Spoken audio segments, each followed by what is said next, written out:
अभी देखिए, May 25 exams are almost around the corner. I am sure आपके पास खुद का कोई ना कोई स्ट्रेटेजी अभी तक होना चाहिए।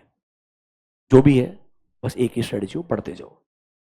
इन अ सब्जेक्ट लाइक ऑडिटिंग, जितना नंबर ऑफ आवर्स आप क्रंच कर सकते हो सिंसियरली, अगेन जैसे दिमाग को लगे कि एक बार एक्सेप्टेंस खत्म हो चुका है, that is when you should take a pause from the subject. मतलब audit is not a subject unless you are sitting 1.5 day before the exam. You should not be studying this for 4-5 hours on a daily basis. आपने ideally combination चलते रहना चाहिए। अभी तक वैसे ही पढ़ा होगा, आगे भी मैं बोलूंगा जितना भी बात आप टाइम डिवोट करने वाले हैं, don't try to devote more than 2-3 hours to auditing in one slot एक साथ में।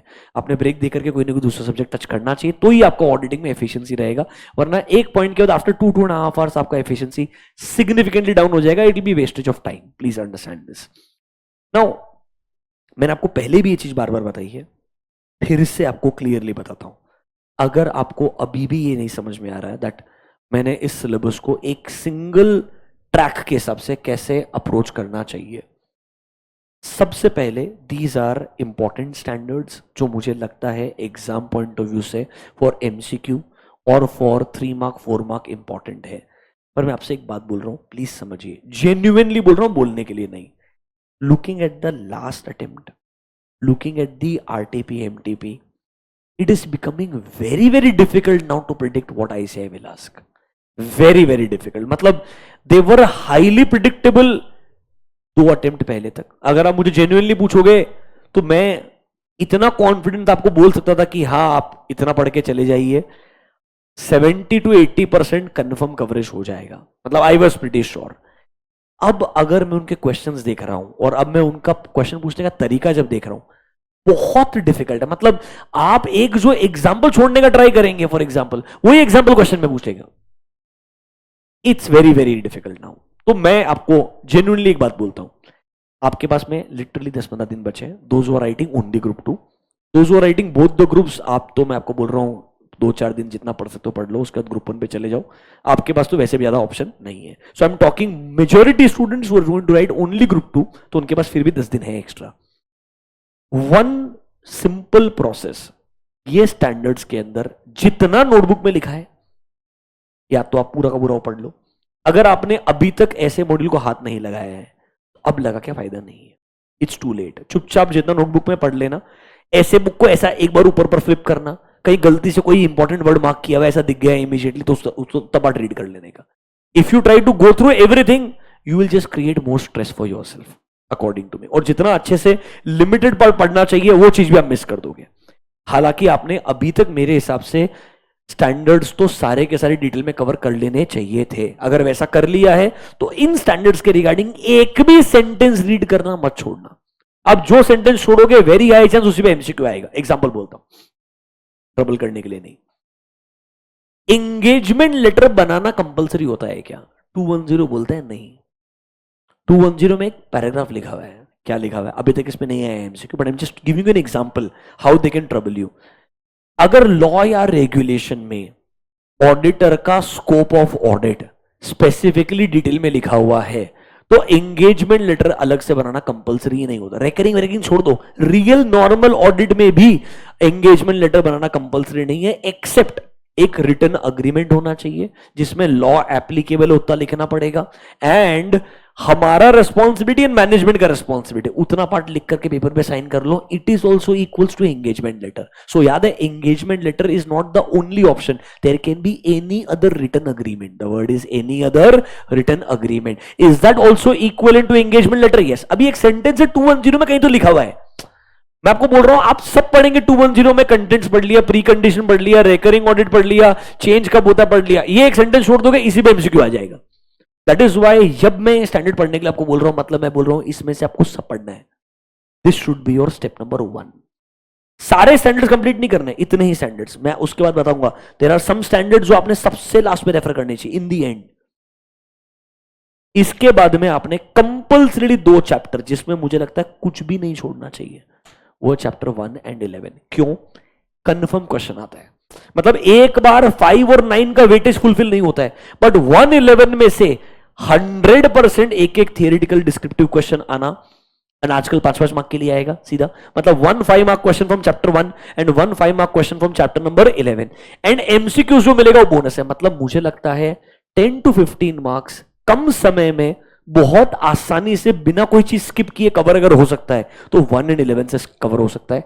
तो इंसान ने चुपचाप ये स्टैंडर्ड्स करने का 1 in 11 कर लेना चाहिए, मेरे को ऐसा लगता है। उसमें कुछ भी स्किप नहीं करना चाहिए। 1 11 में इनहेरेंट लिमिटेशन का हर पॉइंट पढ़ना ही चाहिए ढंग से, फिर आना चाहिए 5 और 9 के ऊपर।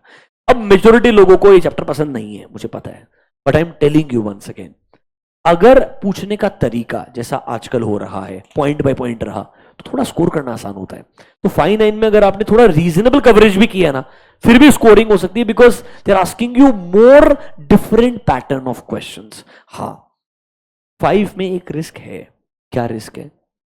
ट्रेड पेएबल के अंदर चेक करना है एग्जिस्टेंस। ऐसा डायरेक्ट क्वेश्चन ऐसा 5.5 साल पहले जब पहली बार चैप्टर 5 आया था तब उन्होंने पूछा था, उसके बाद वो प्योर एसक्यूज पे चले गए थे जो मैंने आपको मार्क करवाया था। ऐसा एक रिस्क है, if there is a change in pattern what they can do is, let's say inventory question on valuation, receivable question on rights and obligation. मतलब राइट्स एंड ऑब्लिगेशन रिलेटेड बहुत सारी चीजें लिखी है, you have to write only 2-3 points, but आपको दिमाग में आना चाहिए कि भाई एजिंग एनालिसिस करना पड़ेगा। यहाँ पे क्या करना पड़ेगा? Ageing analysis. Provision for doubtful debts आया कि नहीं आया वो चेक करना पड़ेगा। थोड़ा सा intricate details can be required. अगर आप ऑलरेडी बहुत बढ़िया 5 9 का कवरेज किए हो तो ये डिटेल पे जाना। अगर आपका 5 9 का कवरेज इतना ज्यादा नहीं है तो सिंपल आपको बात बोलूं, हर चैप्टर में 5 और 9 के अलग अलग यूनिट्स में जो जो आपको इंपॉर्टेंट मार्क करवा के दिए हैं, आई एम श्योर आपके पास है। नहीं भी है तो भी फिर एक काम कर रहा हूं मैं, what I am doing is I will give you a list कि 5 9 में से आपको मिनिमम इतना चीज पढ़ के जाना चाहिए, उतना बेर मिनिमम अपने कवर करने का ट्राई करना चाहिए। I will not provide you for 1 in 11, मतलब I will give it to you but I am telling you you should not refer that. मतलब मैं आपको पीडीएफ जो दूंगा ना, आपको सैंपलिंग किधर लगाना है? इन स्टैंडर्ड पे नहीं लगाना है, 1 11 पे नहीं लगाना है, सब कवर करना है। कहां सैंपलिंग लगा सकते हो आप? 5 and 9 में। अगर वो भी आपका अगर अभी तक 5 9 पे कवरेज पूरा नहीं है तो मिनिमम उतना आपने गो थ्रू करना है जो मैं आपको एक पीडीएफ के, जैसे मैंने एसएम का एक लिस्ट दिया था आपको आज ही मैंने टेलीग्राम पे एसएम का चैप्टर वाइज। एसएम अभी भी प्रिडिक्टेबल है, ऑनेस्टली आपको बोल रहा हूं मैं, इतना मुश्किल नहीं है। उसमें चैप्टर बाय चैप्टर आप क्वेश्चन प्रिडिक्ट कर सकते हो, अटेम्प्ट बाय अटेम्प्ट, कुछ नहीं बदला है उसके अंदर। एक आध क्वेश्चन ही अलग आता है, कुछ और नहीं आता है। Audit is not same as SM, please understand. इधर चीजें बदल चुकी है, इसीलिए आपको बोल रहा हूं यहाँ 5 9 में थोड़ा आप सैंपलिंग लगा सकते हो। वो सैंपलिंग भी मैंने लगा करके दिया है आपको, उसमें सैंपलिंग नहीं लगाना है, उसमें आपको सब कवर करना है। बात समझ में आया है क्या? ठीक है। Same goes for chapter number 3 and chapter number 10। हालांकि बैंक ऑडिट रिलेटेड हमने एमसीक्यू क्वेश्चंस भी आपको बताया है अभी जस्ट, आज भी 2-3 टाइप के क्वेश्चन बताए कैसे वो क्वेश्चंस पूछ सकते हैं। फिर भी मैं आपको अगर पूरा चैप्टर कवर नहीं हुआ तो आपको एक लिस्ट बना करके देता हूं। एटलीस्ट इन 4 चैप्टर रिलेटेड आपने बेयर मिनिमम उतना कवरेज करना ही चाहिए। लॉ पढ़ते वक्त 140 थोड़ा रिवाइज कर ही लोगे आप मेरे हिसाब से, वही यहाँ पे सेम काम में आ जाएगा आपके लिए। कारों के क्लॉजेस आइडियली आपने सारे गो थ्रू करने चाहिए, मैं लिस्ट में लिख के दूंगा but go through all. Higher side में 1-1.5 आवर लगेगा, बहुत ज्यादा लगेगा नहीं। जितना सैंपलिंग लगाने के बारे में सोचोगे उतने में खत्म हो जाएगा। इफ यू आस्क मी, चुपचाप कारों के सारे क्लॉजेस गो थ्रू करना, स्पेसिफिकली कंसोलिडेटेड फाइनेंशियल स्टेटमेंट का आखिरी वाला clause that is not applicable in case of SFS, applicable only in case of CFS। आखिरी क्लॉज है आपका, याद आया क्या आपको? फिर बचे हुए एसेज। अब ये बचे हुए एसेज में आपके पास जितना टाइम है उसके हिसाब से नोटबुक निकाल के जितना इतना पार्ट कवर होता है कवर करने का ट्राई करना। This ideally should be your process according to me. Honestly इससे ज्यादा सैंपलिंग आपने नहीं लगाना चाहिए यहां से आगे, अगर आप मुझे पूछेंगे तो।